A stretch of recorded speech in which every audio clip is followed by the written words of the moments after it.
कबीर साधना channel आप सभी का हार्दिक स्वागत करता है। दा अक्षर हमारे जीवन में कितना मेन रोल अदा करता है, उसकी कितनी महत्वपूर्ण भूमिका है, इस पर से आज आपके बीच बहुत ही सुंदर विचार लेकर आई हूँ।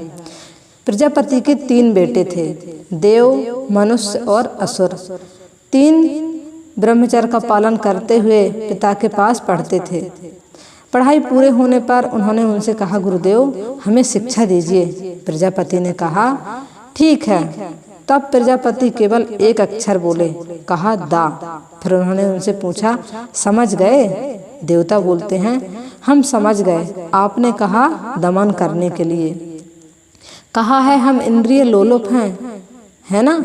प्रजापति बोले, ठीक है, तुम्हारा आशय हम समझ गए। मनुष्यों ने जब प्रजापति से दीक्षा की प्रार्थना की तो उनको भी उन्होंने दा अक्षर ही कहा। फिर पूछा, आप लोग क्या समझे? मनुष्य बोले, हाँ गुरुदेव, हम समझ गए। आपने हमें दान करने के लिए कहा है, क्योंकि हम बहुत लोभी हैं ना। इसके बाद असुर, उनका नंबर आता है। तो असुरों ने जब प्रजापति से दीक्षा के लिए प्रार्थना की तो उन्होंने भी, जो प्रजापति हैं, उन्होंने फिर असुर को क्या कहा? दा अक्षर।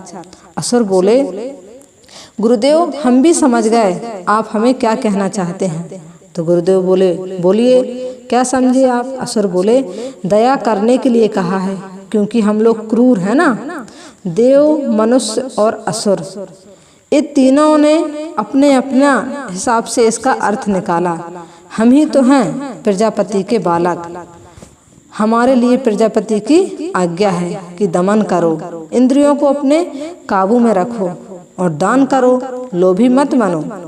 क्योंकि आज हम देखते हैं कि कितने बड़े बड़े लोग हैं, उनके पास धन की कमी नहीं है, लेकिन वह दीन दुखियों को, अनाथों को आश्रमों में, वृद्धालय में, इन जगहों पर दान नहीं देते हैं। तो उन्हें क्या करना चाहिए? लोभ को छोड़ना चाहिए और दान करना चाहिए।